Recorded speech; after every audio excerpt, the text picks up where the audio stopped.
Hey, morning. Merry Christmas from the mill yard. I'll show you what we got going on today. It's the day after Christmas. I hope you guys all had a great holiday. I'm milling some elm today. I've got a customer who's building a custom home, and they need rough sawn posts for a balcony upstairs. And when they came over to see what we had and what their options were in rough sawn, I was walking them through what the inside of the house was, kind of a little bit of my finish background. And they had said that they had some natural edge elm countertops. And I said, well, I've got a bunch of elm up in the pile. I could cut your posts out of elm, American red elm. And they said that would be great. And also maybe we'd like a mantle too. So I'm still waiting on the dimensions on the mantle, but I'm going to have enough offcuts from what I got going on to be able to cut the mantle pretty much any size. And I'll show you what I got going on. Try to be better while pausing so that there's not a lot of dead time. Take you, should I walk you around in this? Yeah, we'll just walk around in this so I'll take you out.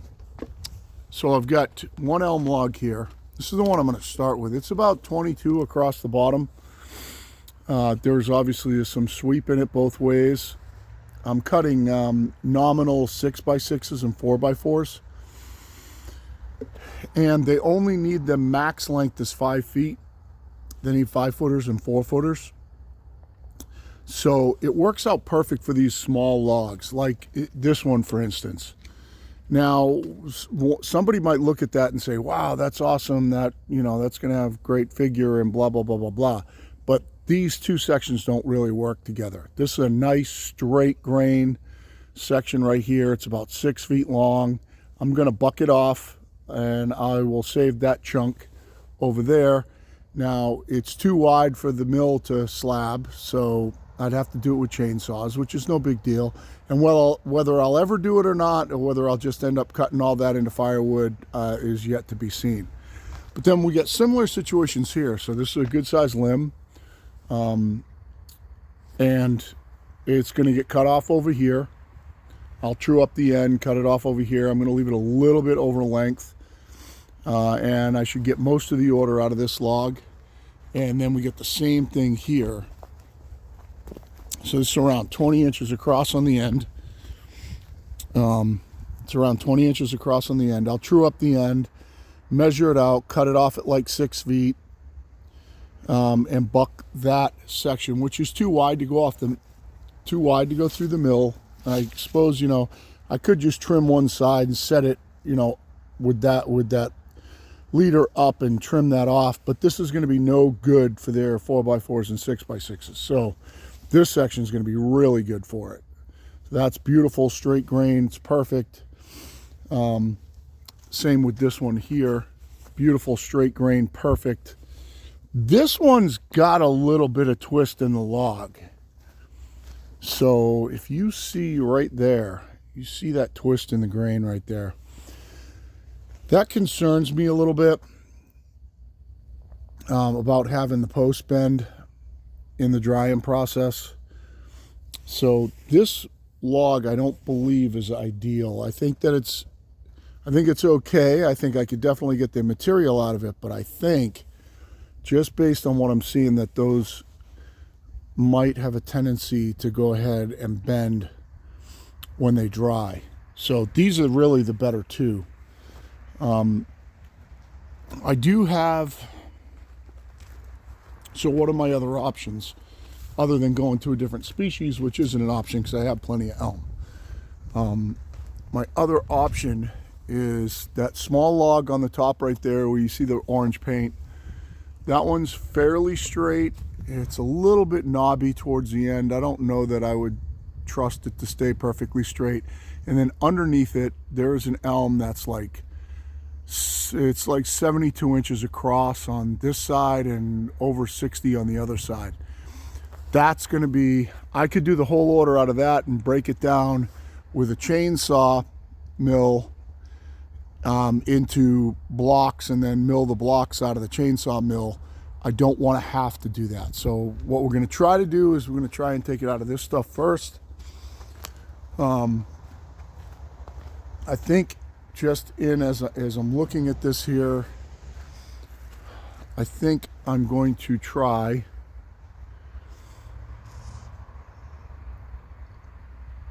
I think we'll mill this log first and see what happens. I take it back. I think I'm just going to buck off the straight section there and that straight section on that other log, because it's going to be the best material, and take as much as I can out of those two. And then if I have to, yeah, I'm definitely going to have to use this log, but take out whatever I have to use out of this log. I can stick with the 4-foot pieces. There's a pretty good straight 4-foot chunk in the middle of this log here. So if I only had to cut the 4-foot pieces out of it, I could.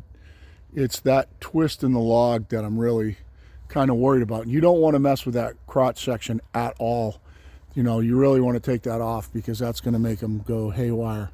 So that's kind of what I got going on. I think I will pause you guys. Just set back up here. I kind of wanted to, after Christmas here, take a kind of a slow week. Oh, figures this thing will pop out. Kind of take a slow week and kind of ease my way back into working here. Maybe even not even work at all this week. We got rain coming later in the week, but they texted me first thing this morning asking, you know, what the time frame was. So I want to get it to them. So if I can cut this whole order today and tomorrow, then, you know, I'm ahead of the game. So what I'm going to do is I'm going to pause you guys. I'm going to get one of those logs set up and ready to buck apart, and put you back on when I cut them down, put some more run time on the 372, and see if we can break it in a little bit, and we'll see how it cuts through the elm. So that's kind of the plan right now. Pause you guys. I'm going to get this one set to the side for a minute, and we'll go to work on that other log over there first, because I think that one's pretty simple. Just take the leader off the side and true up the end, and probably just mill it out from there, and then see what the wood looks like. I give them over length and see what the wood looks like, and have them make some suggestions on where they cut it down when they dry them. Give them the best possibility, ending up with the best pieces. So pause you guys, and I'll be back. All right, so there's no guarantee that those other logs aren't going to have a little twist in them, so I'm just going to buck this one off, and we're going to start with this one.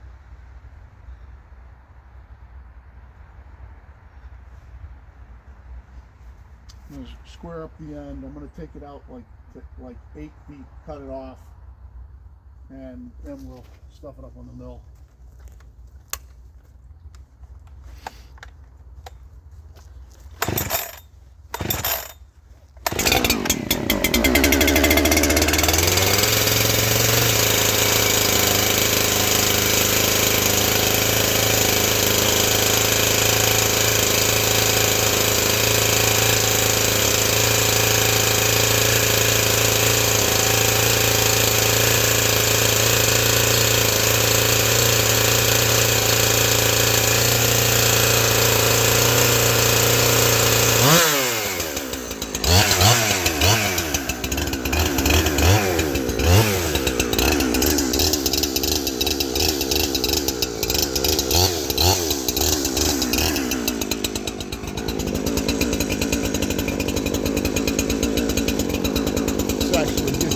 So my back's not in front of you.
get you guys over here. This one's going to be a monster ass long cut. Like kind of like tank of fuel cut here, I call it. See how it goes through this side. It's going through that dry stuff pretty good. Went back to the beach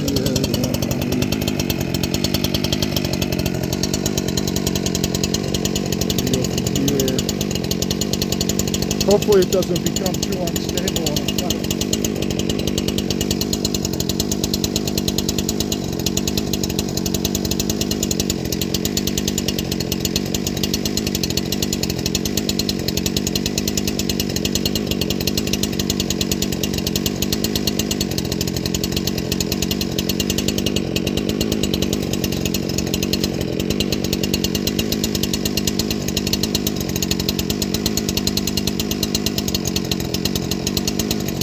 Take it off at 7.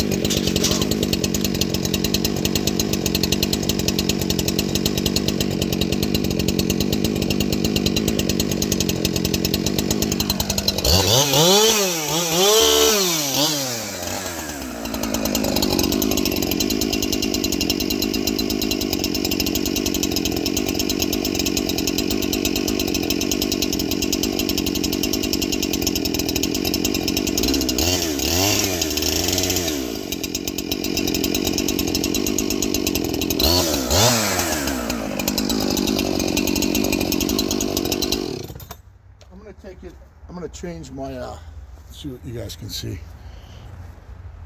I'm going to change what I'm doing. I'm going to try to take it off at 8 feet if I can. There's a possibility that I might be, maybe if I go just over 8, that I can double cut some of the 4-foot sections they want. That makes it huge. That means I'm going to have to trim the edges of the leader off, but trying to think my way through this. It's going to sit on the bunks funny at 7. No, it's not too bad. See where 8'6" is. Yeah, it's way out here. It's almost full length. It doesn't make any sense to do that. That would only give me 8-footers kind of through here. Yeah, actually it might be 2 and 2. It might not be bad.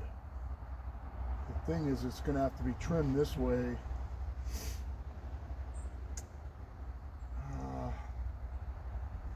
Let me see if I can tear the top off of this. I'll cut it first. Just trying to cut through the least amount that I have to. Go 8 foot. This 7. It's 8. 8'6" is kind of like right here. There are some 4-foot sections, and this would give me an opportunity to get 2 pieces out of one if I do it this way. The question is how much good wood is going to be there.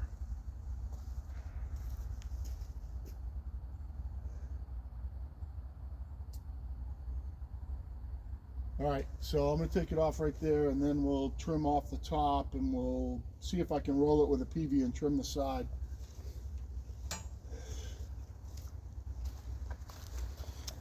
Let's see where you're looking here.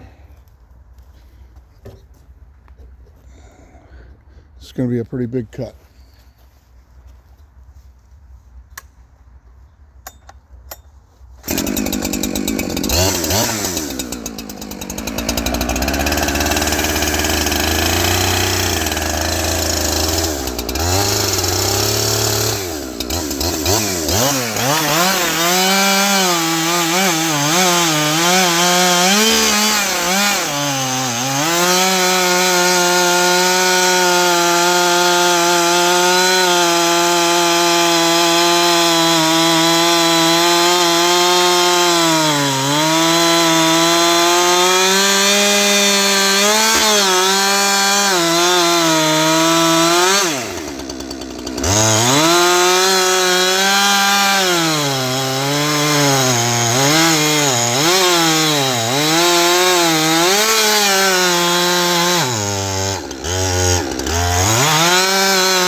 what needs to be trimmed off it now is kind of this.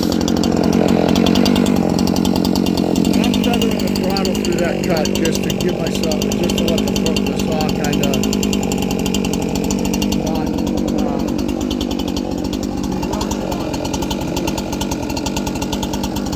not. Up on the bumps.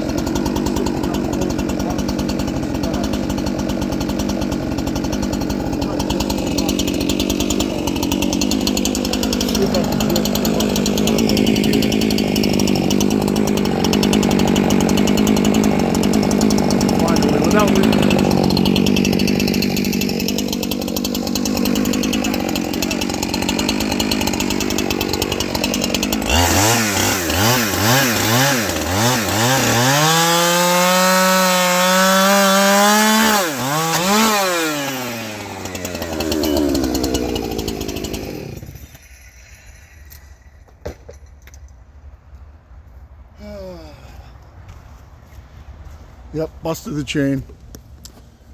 Just rocked it back enough to hit the carriage right there. Show you the chain, brand new chain. Let's talk about this is what happens when you mill.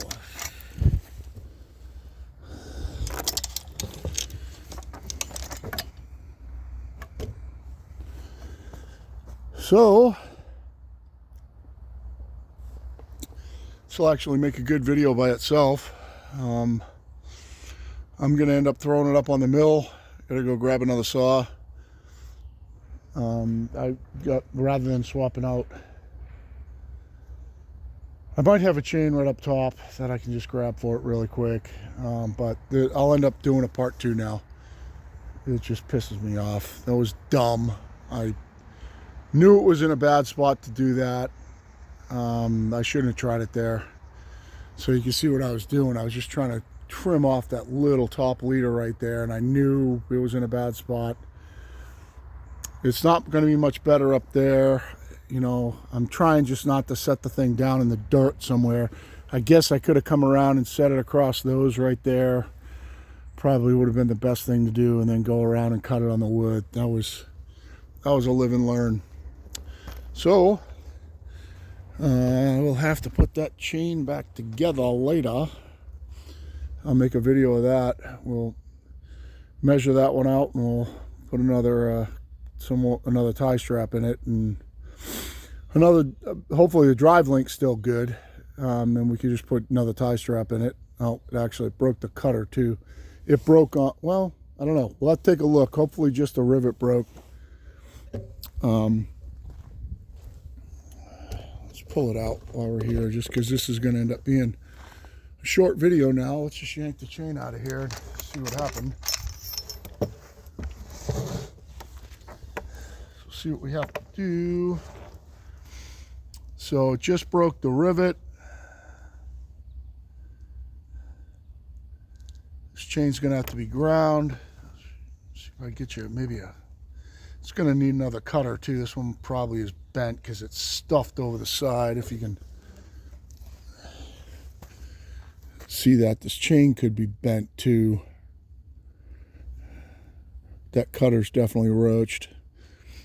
I think this is 058. I have tie straps for this, but I don't have drive links for this. The drive links look okay.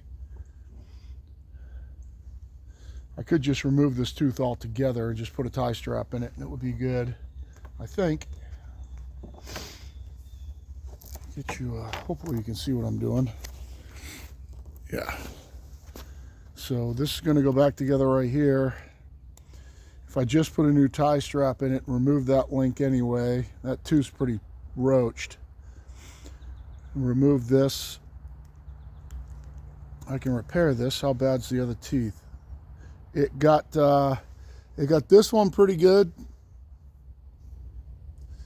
You got this one just a teeny bit. It got this one real good. It looks like it stopped there. That's why it broke the chain, because it didn't touch this one. So it only got 2 teeth. So this chain definitely should be fixed. It only got, I'll show you the damage. So you can see how that one got roached.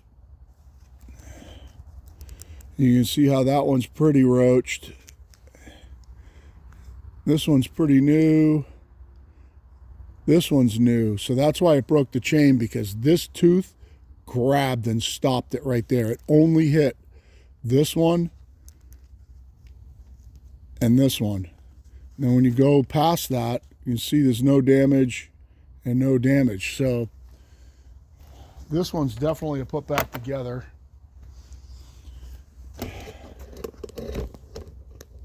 And actually that's going to give me an opportunity to put some food in me. So I'm going to stop this one. We'll end up having a part 2. When you guys come back in part 2, that log's probably going to be up on the mill. And I'll put that chain back together in another video.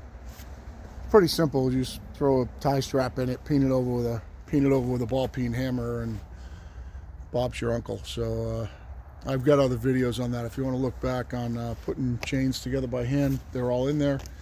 Saw's actually pulling good. It's actually, it feels like it's getting better. It cut through that elm. I could have gone harder at it. I really wasn't putting a lot of pressure on it, kind of just letting the saw run. So yeah, I'll get that one up there, and we'll see you in part 2.